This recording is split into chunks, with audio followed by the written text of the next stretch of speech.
집을 지을 때 터는 참으로 중요합니다.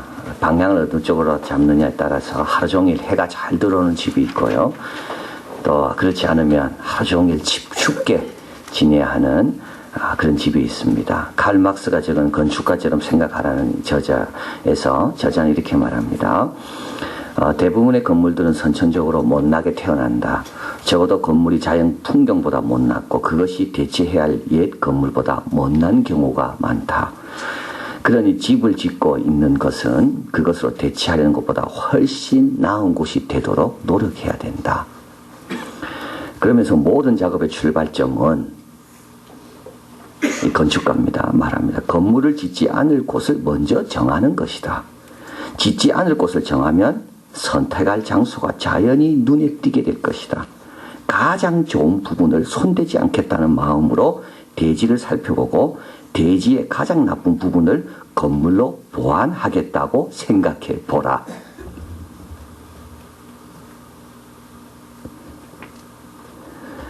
대체해야 될 옛 건물보다 못나면 지을 필요가 뭐가 있겠는가. 자연 풍경보다 못하게 지으려면 인간의 지혜와 기술이 왜 동원돼야 되는가. 그래서 손대지 않겠다는 가장 좋은 것은 내버려두고 가장 부족한 곳, 그것을 인간의 기술과 재능으로 보완하겠다는 생각으로 대지를 잡아라. 참 멋진 말이죠. 우리는 제일 좋은 부분에 자리 잡잖아요. 자연 다 망치고 훨씬 그거보다 못한 걸 지으면서 돈 들이고 시간 들이고 나중엔 다 또 철수해야 되고. 모든 것의 출발은 그 터지요. 건물의 터. 어디다 건물을 지을까? 어디다 건물을 지을까? 성전은 어디에 지어야 되겠습니까? 성전의 터는 어디가 되어야 될까요? 제일 사람들이 많이 오고 가는 고기, 사람들이 오기 좋아하는 교통의 요지, 거기 돼야 될까요? 사람들이 지금도 예루살렘을 향해 순례길을 갑니다. 예루살렘에는 이발사들이 많았습니다. 왜냐하면 나시린 서약을 예루살렘에서 하고 싶어 했거든. 나시린 서약 하려면 머리를 깎아야 되잖아요. 머리를 깎으려면 예루살렘으로 와야 돼요. 이발사가 필요한 거예요. 사람들은 아무데나 나시린 서약하고 싶지 않았습니다. 예루살렘에 와서 꼭 나시린 서약하고 싶어요. 사람들은 기도하고 싶어도 예루살렘에 와서 기도하면 하나님이 잘 들어주신다 생각해서 기도하러 예루살렘으로 왔습니다. 1년에 3번 미성년자는 어떤 사람이 미성년자입니까? 아버지의 어깨에 얹혀서 꼭 와야만 되는 사람, 그 사람이 미성년자. 손잡고 올라와야 되는 사람, 그 사람이 미성년자. 그 사람 말고는 누구나 1년에 3번 예루살렘으로 와야 돼. 스스로 걸어올 수 없는 사람, 남의 의지에서 올 수밖에 없는 노인이라든지 아픈 사람을 빼고는 1년에 3번 예루살렘에 와야 돼. 그러면 예루살렘 중요하잖아요. 다 와야 되니까. 교통의 요지에 편한 곳에 만들어야 될 거 아닙니까? 근데 그렇지가 않습니다. 그럼에도 불구하고 사람들은 예루살렘을 향해 옵니다. 거기에 성전이 있기 때문에. 성전이 있기 때문에. 성전의 터 어떻게 잡습니까? 오늘 22장 1절에 보면 다윗이 가로되 이는 여호와 하나님의 전이요 이는 이스라엘의 번제단이라 하였더라.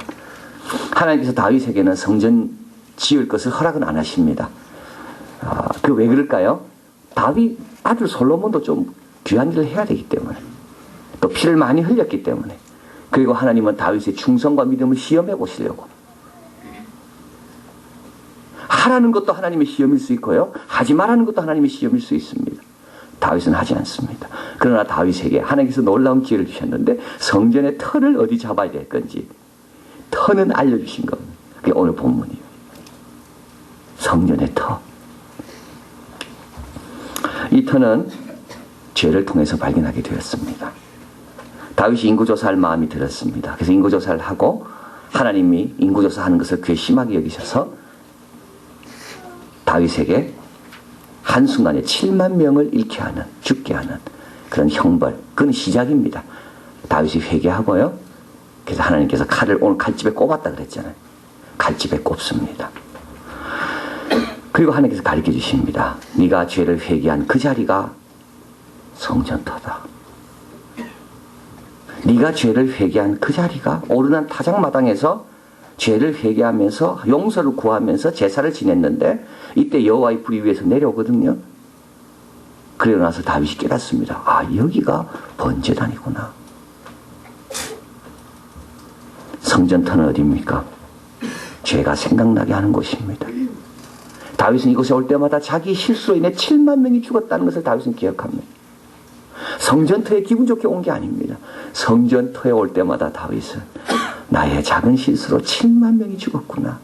7만 가구가 슬퍼했구나. 성전터, 하나님의 영광이 임하는 곳은 어떤 곳입니까? 내 죄가 생각나는 곳입니다. 죄인 중에 괴수인 나 같은 자를 위하여 우리 예수님이 십자가의 피를 흘리셨구나. 그것이 성전터입니다. 그것이 예배 자리입니다. 여기 여러분 자랑하려고 오면 큰일 납니다. 7만 명 죽어갑니다. 여기에는 나 같은 부족한 사람을 위해 예수님의 그 아까운 피가 흘려졌구나. 나는 자격 없는데 이런 복된 자리로 나를 불러주시는구나. 오늘도 내 교만, 내 자랑 때문에 많은 사람이 아파하고 있구나. 아직까지도 변화받지 못한 내 자신. 나는 죄인이구나. 그것이 예배드리는 곳입니다. 명당이 아니죠. 명당이 어디입니까? 주님이 임하시는 곳인데 주님이 임하는 곳은 어디입니까? 겸손한 자에게 임하시는 것. 겸손한 자, 내가 죄인이라는 것을 알고 있는 사람. 오늘도 내 자랑 때문에 남을 아프게 하는 사람. 오늘도 내 교만 때문에 남에게 상처 주는 사람. 그게 나라는 것을 깨닫는 그곳이 성전입니다. 하나님의 영광을 보고 싶습니까? 여러분, 죄를 고백해야 돼요. 내 죄를 내가 알아야 돼요. 죄를 모르잖아요, 내 죄를. 그래서 하나님께서 7만 명을 죽이시는 거예요. 그래서 누군가 아픈 거예요, 지금. 이 성전터는 누가 아프지 않았다면 몰랐을 겁니다. 누군가 내 때문에 피를 흘리고, 누군가 내 때문에 쓰러지고, 누군가 내 때문에 병을 얻고, 그걸 다윗이 알고 백성의 왕으로서 너무 미안해서 죄송한 마음으로 하나님께 제단을 쌓았는데 하나님께서 그 마음이 있는 그곳이 바로 성전터라는 것. 또 성전터는 용서함을 받게 됩니다. 오늘 주님께서 불러 임하십니다. 그래서 그 제단을 받았다는 거예요. 제사를 받았다는 말이에요. 그리고 다윗은 용서함을 받고 난 다음에 다윗은 뭐합니까? 성전을 짓기 위해서 준비 작업에 본격적으로 들어갑니다. 자, 이게 이제 용서입니다. 용서는 뭐냐면 용서했으니까 이제 내 보지 마라, 기분 나쁘니까, 그게 아닙니다. 내가 다 용서했으니까 이전 것은 지나갔다. 새 것이 되었다. 내가 새 사명을 너에게 준다. 이게 용서인 겁니다. 그런데 여러분, 중요한 건요, 용서를 구해야지만이 내가 새로운 사명을 받는다는 겁니다. 이게 참으로 중요합니다. 내 죄를 주님 앞에 용서함을 구해야지만 주님께서 죄를 용서할 뿐만 아니라 이제 됐다. 네가 네 죄를 아니까 네가 내 일을 할 때가 됐구나. 베드로죠. 베드로가 주님 앞에 용서 구하고 3번 부인한 것으로 인하여 가슴 아파할 때 주님께서 괜찮다. 그러면서 주님께서 내 양을 먹이라. 이제 너는 내 양을 먹일 때가 됐구나. 네 자신을 아니까. 하나님의 은혜를 아니까. 독일 코스타에 갔을 때 한 분이 말씀하신 내용입니다. 자기가 이제 그 독일을 쭉 이제 여행을 하는데 독일 청년이 이제 그 자기를 안내해 줬답니다. 근데 이제 홀로코스트가 있는 곳에 가서 이제 아우슈비츠 그제 이제 수용소에 가서 설명을 하고 하는데 이 청년이 독일 사람인데도 부들부들 떨면서 막 진노 가운데 우리 독일 민족이 이렇게 나쁜 민족이라고, 이렇게 유태인들을 많이 죽이고 우리 민족은 정말 벌받아야 될 민족이라고 막 치를 떨면서 설명을 하더래요. 그래서 그 설명을 듣는 목사님이 끝나고 나서 그 청년에게 물었대. 너 독일 사람 아니냐? 청년이 이야기야. 난 독일 사람 아니야. 나는 유럽 사람이야. 그 목사님 이야기하십니다. 독일이 복 받는 이유는 어디 있습니까? 일본이 복 못 받는 이유는 어디 있습니까? 독일은요, 자기 지은 죄를 철저하게 회개했습니다. 그래서 하나님께서 통일의 기회를 주신 겁니다. 회개가 왜 중요하냐면, 회개하는 자에게 주님께서 새로운 일을 주시기 때문에 그렇습니다. 여러분, 회개하지 않고 끝까지 죄 갖고 가보십시오. 새로운 길은 열리지 않습니다. 베드로가 끝까지 양심의 가책만 갖고 후회만 갖고 살았다 해보십시오. 베드로에게 교회의 반석이 되는 그 영광이 주어졌을까요? 베드로는 주님 앞에 나왔어. 힘들었지만 주님 앞에 나왔어. 다른 유다는 자기 길을 갔지만 베드로는 주님 앞에 나왔어. 그러니까 주님께서 내 양을 먹이라. 오늘도 주님께서 가르쳐 주시는 겁니다.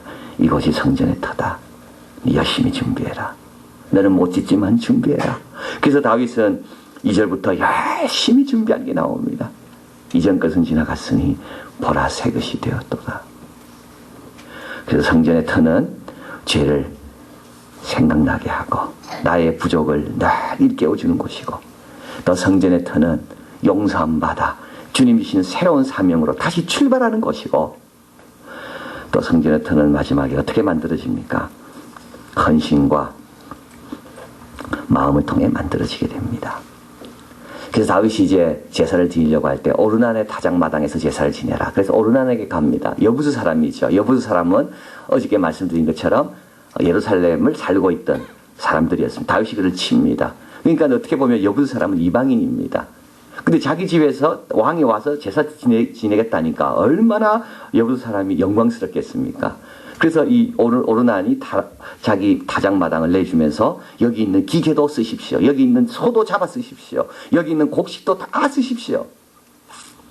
여러분, 우리 같으면 어땠을까요? 7만 명 잃었습니다. 이미 손해본 거예요. 근데 도와주니까 얼마나 고마워. 근데 다윗은 그러지 않아. 나는 값없이 드리지 않는다. 나는 하나님 앞에 값없이 드리지 않는다. 내가 아무리 7만 명 잃어서 손해봤다 할지라도 하나님께 드릴 거는 나는 드린다. 손해는 손해고 내가 실수해서 잃은 건 잃은 거고, 내가 하나님께 드릴 거는 나는 하나님께 반드시 드린다.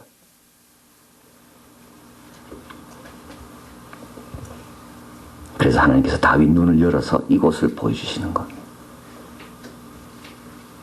이곳은 그런 헌신이 있는 곳이다.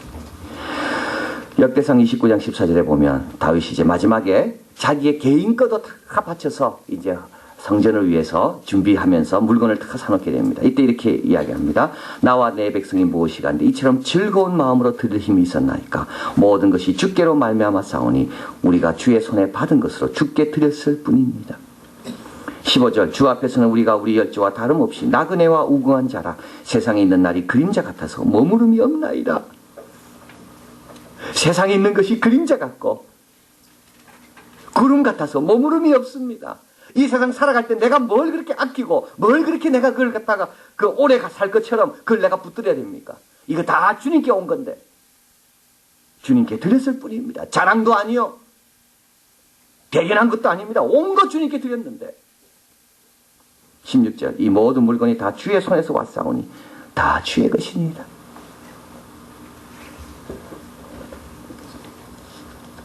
우리 하나님은 이런 사람이 드리는 곳에 불로 응답하시고, 그리고 눈을 뜨게 하셔서 이곳이 얼마나 거룩한 곳인지를 가르쳐 주시는 겁니다. 예루살렘의 힘은 어디서 비롯된 것일까요? 사람들에게 예루살렘으로 오고 싶어 합니까? 교통이 좋아서요? 경치가 좋아서? 아닙니다. 지금도 이스라엘의 수도는 예루살렘이 아닙니다.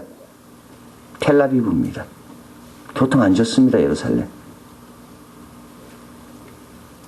예루살렘은 산지에 있습니다. 예루살렘에 나는 것은 올리브밖에 없습니다. 예루살렘은 아주 안 좋은 모든 걸 수입해야 됩니다. 근데 왜 사람들은 예루살렘을 향해 갑니까? 왜 유대인이 아닌 사람들은 유대인으로 개종할 때 꼭 예루살렘에 가서 하고 싶어 할까요? 전 세계 유대인들은 1년에 3번 예루살렘을 가고 싶어 하고, 그리고 이집트 바벨로니아에 있는 모든 디아스포라 유대인들은 왜 예루살렘으로 모여드는가요? 성전이 있기 때문이죠. 그 성전의 터가 나의 죄를 깨닫게 하고, 그 성전의 터가 나를 새롭게 하고, 그 성전의 터가 내 헌신과 내 결단과 내 마음을 더 주님 가까이 가게 하기 때문에 사람들은 그곳으로 오는 겁니다. 이 성전의 터는 나중에 알고 보니까 어디입니까? 아브라함이 이삭을 바쳤던 모리아산입니다. 여러분, 대치밀보다 나아라 그랬습니다. 우리 자신을 좀 돌이켜볼 필요가 있습니다. 과거보다 나는 얼마나 더 나아가고 있습니까? 옛사람은 죽고 새사람이 되었다 그러는데 옛사람보다 지금 얼마나 더 나아졌습니까? 대치밀보다 나아야 되는데요. 자연경관, 자연풍경보다 더 나아라 그랬습니다. 오히려 해치는 경우가 많다고. 우리는 어떤가요? 우리를 가리켜서 성전이 성령이 거하시는 성전이라 말했습니다. 우리가 죄를 고백했기 때문에 그런 겁니다. 주님 앞에 겸손히 나왔기 때문에 우리가 성전이 된 겁니다. 우리 교회는 어떤 곳입니까? 주님의 피로 사신 곳이라 그랬습니다. 이곳이 더 나아지고 더 힘 있는 곳이 되기 위해서 우리는 날마다 이곳에 천부의 의지 없어서 손들고 왔습니다. 이곳에 서로 용서하고 또 다른 기회를 주고, 이전 것은 다 지나갔다고, 이제 새 것이 되었으니 담대히 나아가라고, 그런 은혜와 격려가 이곳에 있어야 되는 겁니다. 그리고 더 나아가 아브라함 이삭을 바친 그 헌신이 있을 때 사람들은 터를 참 잘 잡았다. 이렇게 좋은 터는 없구나. 우리 하나님 영광이 드러나게 될 줄 믿습니다. 기도하겠습니다.